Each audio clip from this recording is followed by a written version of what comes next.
Well, hello and welcome. I'm Tanya Woods with PG Excursions Travel with a Purpose with my colleague and friend, Lauren G. Lowery, and we are bringing to you another episode of So You Want to Go to Africa.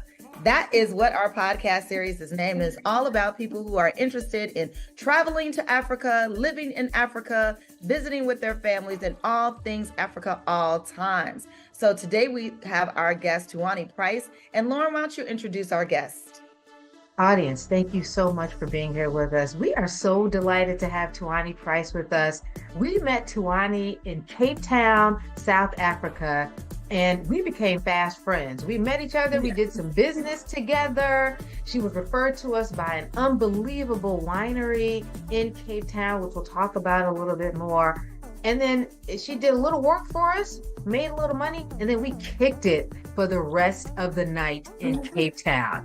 It was unbelievable, and we learned so much about Tuanni. Tuanni, thank you so much for being on the podcast today. How are you? I am great. Thanks so much for having me. It's a pleasure and honor. Tuanni, we like to start with history. We begin with history here. Tell us a little bit about yourself, where you grew up, and sort of your experience as a young professional. All right, so I'm originally from Los Angeles. I'm from the West Coast. Whoop, whoop. So I'm originally from Los Angeles, yes, California. I grew up in South Central Los Angeles, believe it or not. And I always tell people that because, you know, there's a lot of people who grow up in the so-called hood. And I just want them to realize that, you know, there's a bigger world than your immediate surroundings. So sure. I grew up in South Central Los Angeles. And I remember I had a best friend, and her mother, when we were in high school, went to Brazil. And it was so exotic and so foreign to me that she would go to a foreign country. And I just remembered that part of her life. And I thought, I want to go to another country and live. The mother had actually, after we graduated, went to Brazil and lived in Brazil. And now I had no idea what living out of the country meant. But I said, I want to live out of the country too. So it's always in my heart ever since I was like a little girl to live out of the country. I love that. And yeah, now I live in Cape Town, South Africa. It's amazing. That is crazy, actually. Oh, we love a good West Side story. I myself am from the West Side of Chicago.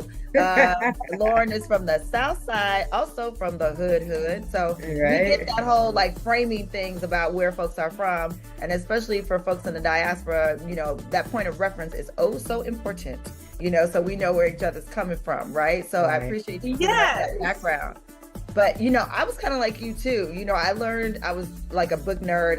Anything that was put in front of me that had printed words on a page, I was reading it. So the first time I even became aware that there was another side of the globe, I think I've always been trying to get there. So tell me about that first trip to Africa. Where was it? Paint the stage, paint us a picture. So the first trip to Africa was to Cape Town, South Africa. It was my very first time. I came to Cape Town alone in 2016. And I came alone because so I had wanted to live, I wanted to move out of the country because like I said, it was always in my heart to live out of the country. But I had been traveling, learning about wine. So I studied wine. I studied with the North American Sommelier Association when I was in the States. And so I was learning about all these different regions, and then I would travel to the different regions to experience wine. And I loved Spain. I loved Barcelona. And I was like, yo, hablo muy poquito Shout out to Rioja. Yes, shout out to Rioja. Plus, the men were kind of fine. So I was like, I can live in Barcelona. Yes. And, so I had that in my brain, like, okay, I'm going to move to Barcelona. But then I was like, okay, Tuanni, that's not really fair. Before you move to like a European country, you need to come to Africa. You need to come to the continent. But of course, I had like the preconceived notions and the stereotypes in my head that everybody tells you in the United States. You need 20 shots to get here. Right. It's a far way to travel. It wasn't civilized. I mean, just all the negative things. And then the number one thing that people told me was that, oh, the Black people in Africa don't like the Black people in America. That is the biggest lie ever. Wow. Biggest lie, right? Wow. So I came in 2016 by myself because nobody wanted to come with me because I guess everybody was kind of like on that same stage. Yeah. Wow. So I'm just gonna pause and let that rest for our listeners for a second, because what you just dropped on us was super heavy. One, you had this dream as a little girl, right? And it wasn't until 2016 that you ended up actually making it to Africa. So I'm assuming you had been to some other places, you know, in your adulthood, but you didn't get to Africa until 2016. And then other Black people are actually the ones that are promoting the negative stereotypes, which you later found to be untrue. So I'm gonna unpack that first one, the 20 shots. I have no idea where people get that from, right? Like, still people will ask Lauren and I, so like, how many shots did you have to get? And I'm like, maybe one, you know, yellow fever or something like that, and that's it. But, you know, think about all the other things that people do, flu vaccines and, you know, COVID, all the other 20 vaccines for COVID now, right? Absolutely. So that's one thing. Right. All the other stuff they put into their bodies, you know, all so the other stuff Las they Vegas. put in their body. Yes.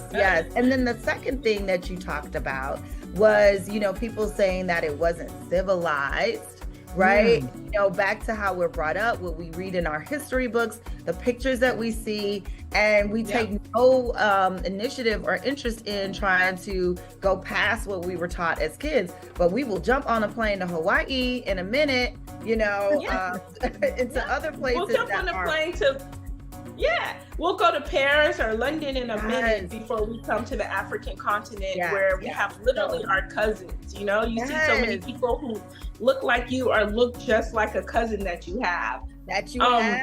Yeah. So, I mean, I think that's so powerful what you're talking about. And then the third thing you said was that the Africans will not like us as African Americans, Black folks from the United States, and how different that experience was for you. So I want you to lean into that and share with us. So you get off the plane and you're now in Cape Town. You know, what were some of your initial reactions? When I first got off the plane, first of all, and I know it sounds cliche and corny, but it was wintertime. It was in July, and I felt this warmth that just came over me that just said, welcome home. Like, it was a feeling, it was a voice that I heard. As soon as I got off the plane, I felt like that, right? And then I spent one night in the city, and then the very next morning, I went to Stellenbosch. I went to wine country, right? So by this time, I had started my wine business in the United States, and I was really into wine. So when I got to Stellenbosch and I saw that there were so many people who looked like me, working in the vineyards, working in the tasting rooms. There were winemakers, sommeliers, viticulturalists, you know, just general farm workers, and they all looked like me. It was like I found my tribe. I tell people it's like if you're an accountant and you go to an accounting convention and like everybody at the top of their game looks like you. Wow. It's amazing. Say that. So that's a really good point, because for those of you who are, you know, busily looking up sommelier, you now know that is a wine connoisseur, and Tuanni can tell us more about her business a little bit later. But myself, I practice law, and Lauren practices real estate. And so I get that analogy, like whatever space you in, you know, an educator or a doctor, whatever that is, to go into a space and see everybody at all the levels, right? Because we're so used to, you know, at the very top, they don't look like us. So I'm sure that was really impactful to see people at all the levels of your craft and your industry looking like you. And I love the way you put that, like, these are our cousins. They look like somebody in your family. Mm-hmm. That's awesome. They did.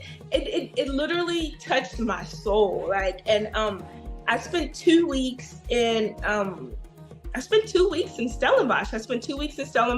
At the time I was working in corporate, so I had like a nice corporate, you know, salary, and I hired a driver, and my driver would just take me to all these different fancy restaurants, all these different fancy wineries. And I just had the most amazing time drinking wine. But a couple things that I did before I got to South Africa, before I came to the continent, because I was already working in wine, and I was already, like, one of my business, like, cornerstones was to focus on Black people in the wine industry as consumers and as business people. Yes. I Googled Black people in wine in South Africa, right? And so I found out about like 3 people or entities. I found out about Nziki Bayela, who's the second Black person to graduate with a winemaking degree, the first from Stellenbosch University. But she was a winemaker, qualified winemaker. I found out about her. I found out about Tinashe Yamaduko, who is he was the head som at the #1 restaurant in all of Africa. It's number 26 in the entire world. Oh, wow. At that time. And then I found out about this organization called PYDA, Pinotage Youth Development Academy. So I basically reached out to those people, and I said, hi, I'm coming to Cape Town. Can we be friends? Can we be best friends? Can I talk to you? I want to know what's going on, right? And everybody was so responsive. And Ziki and Tinashe, they definitely made time for me, and we sat down and we had some really just insightful, meaningful conversations. And to see these people at the top of their game in this beautiful country, it was so inspirational. And then I volunteered for this group called PYDA, and I call them my babies. They're students, and I've been volunteering with them ever since I visited South Africa in 2016. So it was amazing to be able to step into this continent, to step onto this country, and to like easily build network and community. And I think that that's the beautiful part about it. When you're in a country where most of the people look like you, it's so easy to build network and community.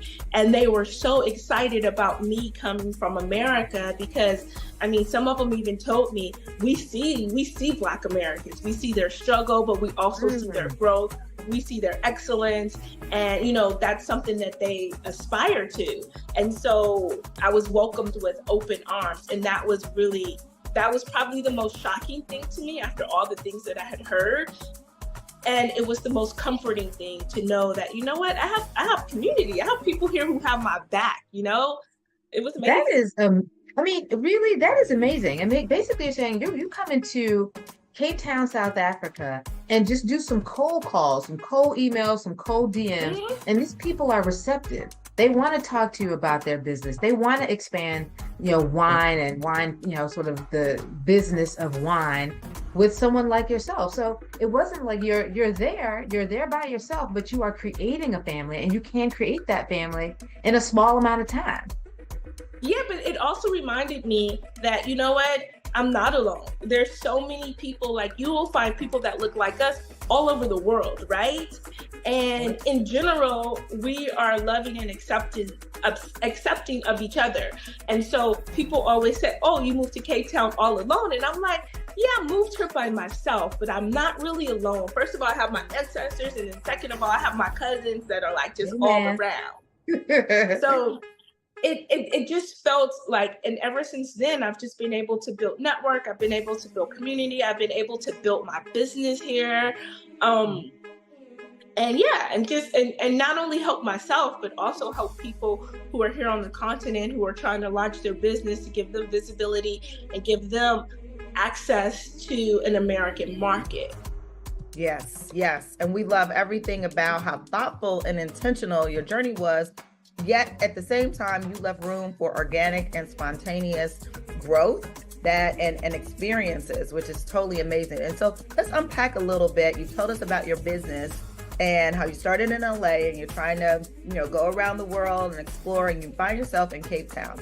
So now I want you to share with us, that transition in your mindset between I am visiting Cape Town and now I am thinking about living and starting a business in Cape Town. Tell us about that. It was it was so natural though. It was literally just the most natural thing. Like I've never doubted it. I've never, looked back and said, oh, is this the right decision? When I came in 2016, I spent 2 weeks in Stellenbosch, 1 week in the city, and I loved it. Then I came back in 2017 because I was like, I didn't get to see the city center and I didn't get to do any of the touristy stuff. So I spent 2 weeks in the city and 1 week in the wine country. And I was always building network and community. And then in 2017, I'll show you how God works, right? So I was working in corporate and I was working in, I'm telling this story in the podcast, but when you're my customer and you come visit me in Cape Town, you'll hear it again. Okay. So I was working in corporate, right? And 2017, after I got back from Cape Town, that September, one morning I woke up, I looked in the mirror, I literally had a talk with myself in the mirror, and I said, you know what, you're going to go into your office today and you're going to tell your manager that you need a whole month off, right? I wasn't going to tell him exactly why, but in my head, I needed a whole month off because I wanted to come back to Cape Town and figure it out, and I needed to be here for a whole month to figure it out. And so I said, you know what, I had a plan in place. I always made sure that my right-hand person under me was well-trained and able to do my job just in case I wasn't there for whatever reason, right? So I was like, they can definitely man the ship. I can work remotely. I just had a whole plan. And so I went into my office, I sat at my desk, and before I could reach out to my manager, he reached out to me and he said, he wanted to talk to me about a project that we had completed in the big boss's office. I sit in the big boss's office with my manager, and they go on to tell me that they're laying off 25% of the company, of the workforce. Wow. And I'm one of the 25%. And I started to smile. And then they were like, Tuanni, we love you. We appreciate your work. And I was working on some big projects at the time. And they were like, if you could stay on and finish these projects for us and then just transition your knowledge, then we're willing to offer you this. And they slid an envelope across the table.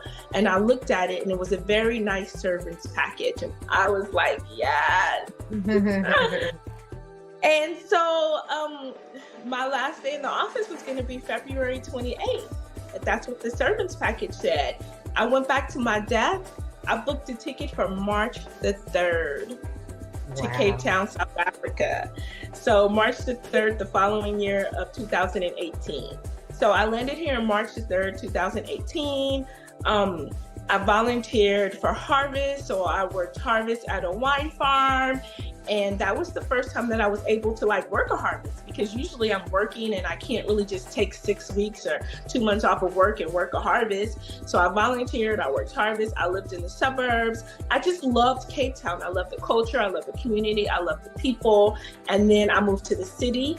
And when I moved to the city, man, Tuanni likes to party, right? So that's probably my vice. My vice. Okay, we gotta pause with that, girl. Right. I'm calling that out. Tuanni likes to party. That is now the name of this podcast. This episode is gonna call Tuanni likes to party. But what you've talked about, that transition, I'm just gonna call out some things that set in my soul, because you started your conversation by saying, let me show you how God works. So you talked about the community that you were able to create, how you felt like you were not alone, even though you went by yourself. Important distinction for so many of us, especially for Black women, because oftentimes we are the trailblazers. We are the front runners. We're doing things first before everybody else catches on. And so for you to say that, I wasn't alone, I was by myself, but I wasn't alone. But then you're like, let me show you how God works, right? And so, for folks who are believers, this will really resonate with you. If you're not a believer, hope maybe one day you will be, because this is exactly how the universe works. That, thing that might have been meant for, somebody else would have walked in that office and be like, doggone it, you got just what you needed. You got the money. I got just what I needed. And I will just tell you, in Cape Town or in life, really, I don't worry, because I know that God has me. I'm from South Central Los Angeles. It's only God that's helping me through this life. 100%. 100%, right? Well, I'm going to stop you there too. So what was the process? You had to get a work visa, then you had to find a place to live. How was that? Give me the process on those and how difficult or easy those processes were. Well, no, so then that's what happened. So I came here to try to figure it out. And at that time I had just finished working in corporate, and I was pretty talented in what I was doing. And so I was like, when I move here, am I going to get a regular job? Am I going to get a job in accounting? Am I going to get a job managing a tasting room? That was what I had stayed here to figure out, right? And so then I realized very quickly that it's hard to get a critical skills visa, right? Or it's not super hard, it's doable, but then you're working in that field. So if I got a critical skills visa for accounting, I would have to work in accounting. I couldn't work in a tasting room, right? And then I couldn't necessarily get a critical skills visa for working in a tasting room, but let's say somehow I got a work permit and I'm working in a tasting room. They don't pay anything. I like to eat. I like to drink, you know. Right. I'm expensive. I'm an expensive Tuanni. I mean, so I was like, okay, I definitely can't work as a tasting room manager because they don't make enough money to eat like I eat. Right. And so then I was like, okay, well, I could just work on a business visa or, you know, figure that situation out. So that's what I did. And so I stayed for 4 months and then I went home. I went home in June. And then by December, I was back. And then I just had to continue to figure it out. And so when I first came, it was pretty much, I was here every 3 to 6 months, and I'd go back home and then come back, you know, so I could like reset my visa situation and like just build my business plan and see how I was going to do things in Capetown. So that's how it works. I mean, I wouldn't say that it's an easy process, like you could just pack your bags up and just come here. There is some paperwork involved. There's some, you know, some steps that you have to take, but yeah, you do it. One of the things that I did when I first came, I rented an apartment through Airbnb. That was super expensive. Then I figured out, oh, I can just rent an apartment directly. And that's what I did. So, so I rented an apartment and I had a long-term lease. And yeah, I mean, I think the housing situation was a lot easier than anything else. Like people always wonder about that. It's not like Ghana where you have to pay like a whole year in advance for your apartment. Thank you. It's just like renting an apartment in the United States. They do a credit check. You have to pay a deposit. You know, it's so that part was the easy part. So talk to us about your business. You decided to start your business in Capetown, South Africa. What is the name of the business? And at some point we'll get the details on how to reach you, but what does your business do? Why did you decide to do it? I launched my business, Zuri Wine Tasting, 10 years ago. My business is based in the United States for the most part. All my customers are 100% from the United States. Except for us, right? No, I guess we're from the United States. So. Yeah, I mean, they're people paying from U.S. dollars to U.S. bank accounts, all that good stuff. So, but in the United States, I had focused part of my business on highlighting Black people in the wine industry as business owners and as consumers. Because when I started my business in 2010, there weren't, like right now, there's a lot of Black people drinking wine, right? But at that time, there weren't a lot of Black people drinking fine wine, doing wine lifestyle things, right? And people might be like, I was drinking wine in 2010, but you weren't going on a wine tour. You know what I mean? I wasn't going on a wine tour in 2010. Especially, you might go on a wine tour if you ended up in Italy and, you know, maybe your travel agent said, do this, but you weren't sitting home on a Saturday in LA going to wine country on a Saturday. And I feel like that's something that I was very instrumental in changing. So, and when I was in the States, I would take people to wine country every Saturday, busloads of people, 50 people at a time. And then when I came to South Africa, I was like, okay, how can I first support the people who are Black and who have wine businesses here? How can I support them, right? So I made it a mission to find out who were the Black-owned wine farms, who were the Black-owned wine brands, so that I can say, when you're an American and you come here, you can spend your money with these businesses, because it's so easy to come to Capetown. And I always say you have to think about it. You have to do it with purpose, because you can come to Capetown, you can spend a ton of money and 100% of your budget will go to some non-Black person who owns a business. 100%. Now, you might think that it's Black owned because you'll have a Black person servicing you, but that person is making a very minimal amount, right? So I make it a point to have a Black company as my drivers, as my tour guides. The places that we go to, they're either Black owned or they have a Black person in management. I always try to make sure that we tip well, so that we're tipping the people who actually work in these tasting rooms, so that we're infusing our Black American dollars into the Black economy here. Thank you. So that's that's like one of the pillars of my business models here in South Africa. So yeah, so that's just what I did. I mean, I literally, people are like, how do you know this? And I'm like, it's my job. It's, you know, it's what I'm here for, so that so I can ensure that people like you come and you recycle the wealth. Yeah, so that's what I do. That's part of my business. Wow, that is fantastic. I mean, so you went there, you started a business. What were the sort of the highs and lows of operating a business in your mind, in Cape Town, South Africa? I mean, there's bureaucracy in the United States to create a business, start a business, and have it be successful. How is it there? How was it there? I think here, as far as business, it's the culture and the way we do business, right? So like the way we do business in America is totally different than the way South Africans may do business, or Africans may do business, right? Mm-hmm. So in America, we're very much like, okay, tell me how much this is going to cost. And then, you know, there's not a haggle, go back and forth, right? When you tell somebody, tell me how much something is going to cost, you expect for them to tell you their price and a fair price. Here, if you say, tell me how much it's going to cost, if I hire a driver, how much is it going to cost for the day? And they'll say, well, you tell me. And I'm like, I don't know, how much do you pay? Or they'll say, okay, give me what you feel comfortable. And I'll give them a certain amount. And they'll be like, well, no, we wanted twice this amount. And I'm like, well, if you had told me that, we could have figured it out. So that part is hard.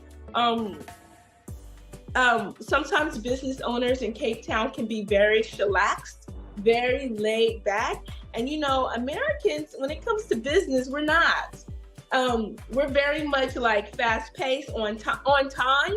Like, yep. You know, I know they say there's colored people time or whatever, Black people time, but like, I don't deal with that in my business. Like, we should be here. Things should be like this. Things should be in order. So just dealing with like cultural norms that they might be different than what we have in the United States. So just learning how to make sure I set very, very clear boundaries. Just in little things. Yeah, it's just, that's probably been, and then doing business as a woman on a different continent. Like, sometimes I'm like, wait a minute, is this man trying to punk me? Because he don't know. Yeah, so I think that's probably one of the most difficult things, is just being a single woman and having a business on a totally different continent, you know? Because if I were in LA or something, I can call my cousin. I'll be like, listen, I'm having a problem with this vendor. Why don't you just give them a nice little call, you know? Or, you South Central in the house, girl. Yes, you know. I think that's the biggest challenge. But then other than that, there's really no challenges. And there's really not many challenges. When you think about it, other people come from different countries and they start businesses in America all the time. I think that as Black Americans, a little bit of leftover remnants of like slavery and the mentality has put it in our head that there's a lot of things that we can't do. That's powerful. We have the talent, we have the intelligence, but we're so afraid sometimes, Absolutely. You know? Absolutely. And we learn early on sometimes in our educational experiences and dealing with the world and how we watch our parents move around in the world. There are these, you know, we used to call them microaggressions. We don't call them that anymore because aggression is just aggression. But, you know, children watch and learn and see how adults move around and negotiate their world around them. And so if they see, you know, a lot of times that negotiation that their parents have to make in larger society, these are things that we start to internalize. You know, mom and dad might just be trying to make it through. And I've seen some of that, you know, addressed in some of our film and TV and in movies that kind of call out those moments where, you know, like, when did you first learn not to do that, or not to speak your mind, or not to, you know, really advocate for yourself? And it starts so early. Right. And you're so right, Tuanni. A lot of that just has to be unlearned, you know, that we are powerful, we are intelligent, we are brilliant, even in spite of what others may try to tell us and even teach us in some instances. Yeah, and I think that's probably part of my purpose and my work here too. So like, I have a small team. I have an assistant. I have 2 marketing interns, and they are lovely, lovely young ladies. And this happens so much, I feel like, in African cultures are like African cultures that have been overly colonized, where the people, they don't have a voice. They don't speak up. They don't use those voices. When you talk to them, they don't look you in the eyes. They don't talk loud, louder or loud enough, you know? And so I'm always telling my interns and my assistant, use your voice. I can't hear you. Whether you're right or wrong, say it out loud. You know what I mean? Because there's nothing wrong with being wrong. We're all wrong sometimes. But I'd rather be wrong and be corrected than never say anything and always believe that my wrong is right, you know? I agree wholeheartedly. Tuanni, we met you at the Klein Gutter Roast. Is that the right pronunciation of winery? I'm going to say it wrong too, but Klein Gutter Roast. Gutter Roast. Thank you. We bought a bunch of wine, and with not even a thought in our head, really, like, how can I get this wine home? Like, we just gonna take it on a plane and just like sit with it like in our laps or something like that. And we got a referral to Tuanni Price. She can help you. And you were right on it. Tanya calls you, you were right on it. Tell us the name of your business and some of the other things you do, what you did for us, other things that you do for tourists or you know, South Africans alike. So I am a certified sommelier. I'm a wine educator. I teach classes all around town in Capetown, and I also host really fabulous wine experiences. My most popular experience, which is world famous, as a matter of fact, it's been published in the New York Times and the LA Times. And I just want to pause you for just a second. Again, Tuanni, you are just killing it. But you earlier in our conversation, you're just like, yeah, so I went to sommelier, da-da-da, and da-da-da. And I told you we're going to come back. So I'm going to come back because you are a certified sommelier. Yes, a certified sommelier. So that is very different than I took some classes and then I got a little, you are certified, which is huge. Yeah, I mean, but that's what happens. You take some classes and then you get a little certificate, then you go to the next level and you get another certificate and another certificate. But I'm not a master somm. So there's a difference between like a master somm and a certified sommelier. Yes, I took some classes. I got my certification. A master sommelier, which I have no intention of becoming a master sommelier. They study forever for life. And yeah. And I'm not going to let you denigrate your certification like that. So I'm going to put you back on the pedestal I just put you on. She is a certified sommelier, everybody. So listen, I'm not downgrading it either because I had to study for the certifications that I've gotten too. And I think that, like, I was just talking to somebody the other day and I was like, you know, people find, I call them their superpowers, right? Yes. The thing that they can do really well and that, you know, they can actually make money from it, right? Some people never find out how to monetize their superpower, but my superpower is literally talking about wine, making people feel so comfortable and so relaxed and so just wanting to be a part of the lifestyle. It's my superpower, and I discovered it in my late 30s. I wish I had discovered it sooner, but I didn't. But, you know, so I'm not downgrading it. I'm not modest about that. I feel like I can drink wine with the best of them, and people who are novice, I can pull them into this wine lifestyle. I've had customers before who only drank Moscato, who only drank white wine, they only drank Moscato. And they've taken my classes, and then they come back to me. I'll see them in the grocery store. This is when I lived in LA. And they'd be like, you know what? When I met you and I started taking classes with you, I only drank white wine. Now I love red wine. I hardly ever drink white wine, and I definitely don't drink Stella Rosa anymore. So, I mean, those things that I'm most proud of. Like, I'm most proud of people who, you know, who, when I met them, didn't know anything about a wine lifestyle. And now I see them in Italy on a wine and a food trip, you know, taking a wine cruise or, you know, whatever it is that's wine related. And I just feel so proud because for me, wine is not just about, oh, you're drinking this beverage and you're getting drunk. It's about this entire lifestyle that we felt like we couldn't be a part of, but now, look at us now. Like, you know what? We are part of it. We're having 8-course meals and red wine. So anyway, exactly. I'll go back to my business. So I have this really famous tour that's called Sips with Soul, which features Black excellence in the wine industry. We have a couple different routes. The most popular route is our French Hook route, where we taste with a Black winemaker in French Hook. There's only 2 head Black winemakers in French Hook. One of them is at the Black-owned winery, and then the other one is at this winery called Dieudonné. So we taste there, and then we go have lunch at a restaurant that has a Black chef or that is Black owned. And then we have a tasting or lunch or some kind of cheese and crackers at the 100% Black owned wine farm, Plain Hooterdust. So that's my most popular tour. But then I also have tours. I have a Sips with Tots tour. And then I also have a Sips with Class tour. Sips with Tots is if you have children and you want to bring your children wine tasting, I curate this experience at wine farms. I just love that. Because look, mommy's like a glass of wine. I used to have a mommy friend, and by that I mean when our kids were little and we just saw more of each other than should be humanly possible, but you do in that stage in your life. And she used to say that her kids would order for her and would say to the waiter, "Mommy likes Merlot." And so I was going to dip into that, like, tell us more about Sips with Tots. Yeah, so I bring my Vino nanny. She watches the kids while we sip on wine, while I host a wine tasting.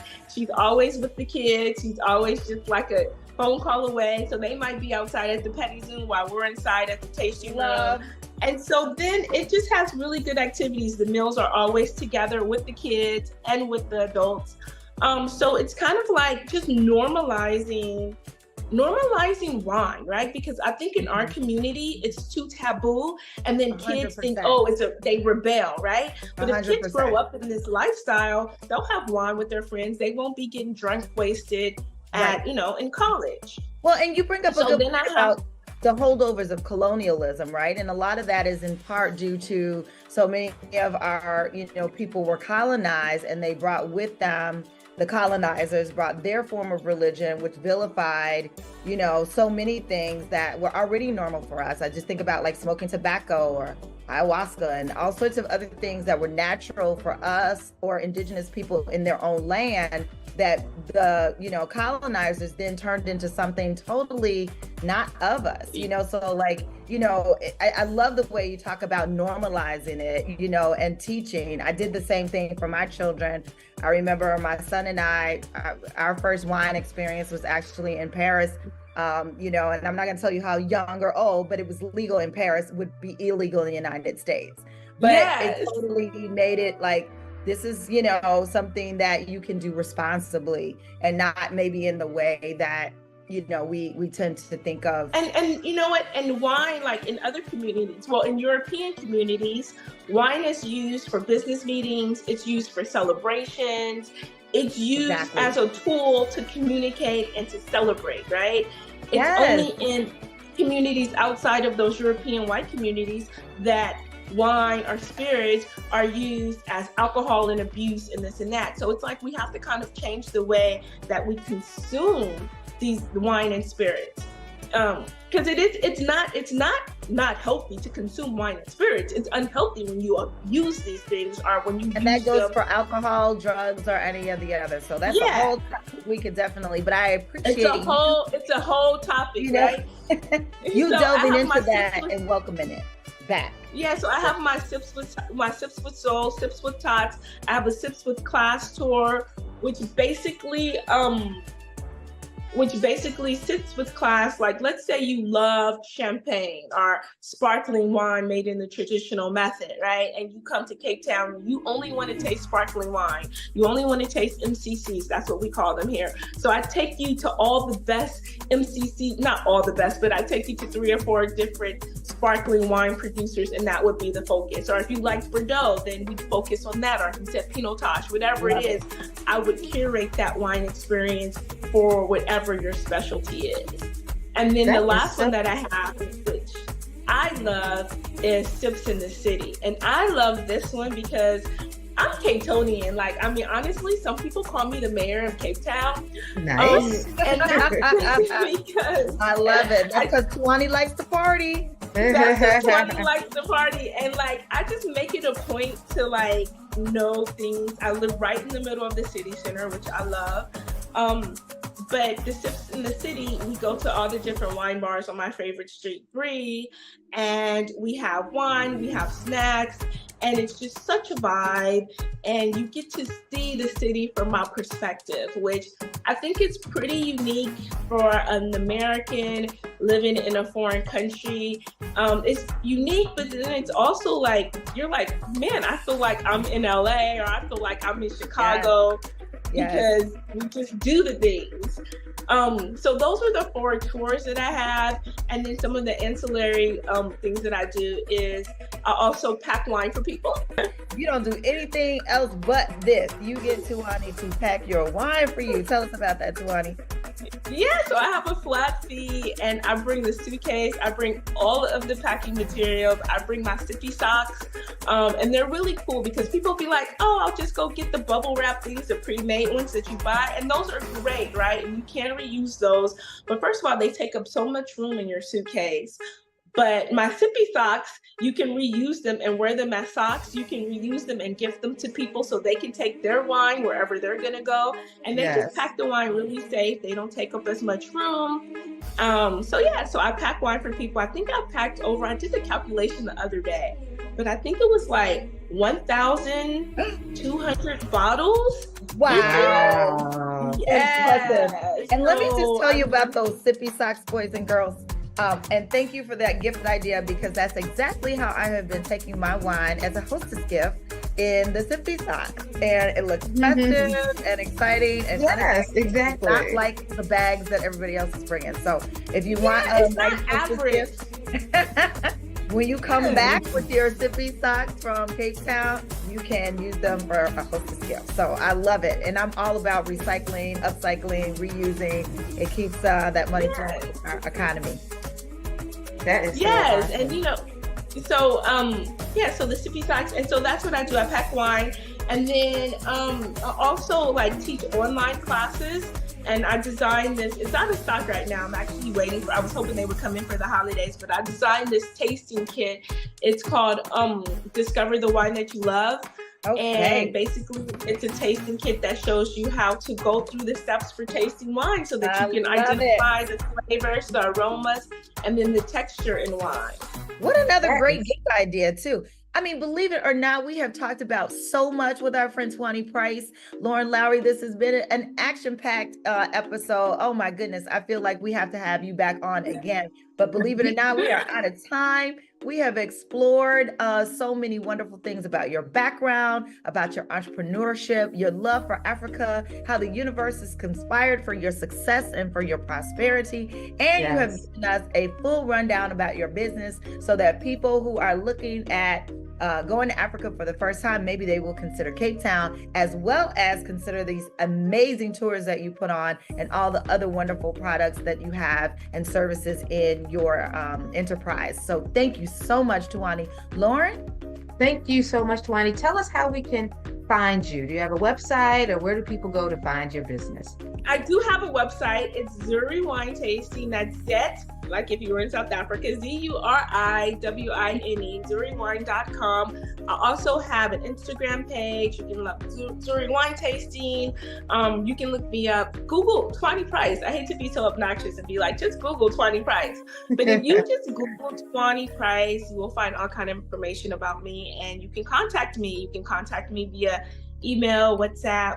I'm sure they'll put all my contact information in the in the notes. Yeah, we will put all of your info in the show notes. Tuanni, thank you so much for your time today and fitting us in. And we will continue to keep in touch.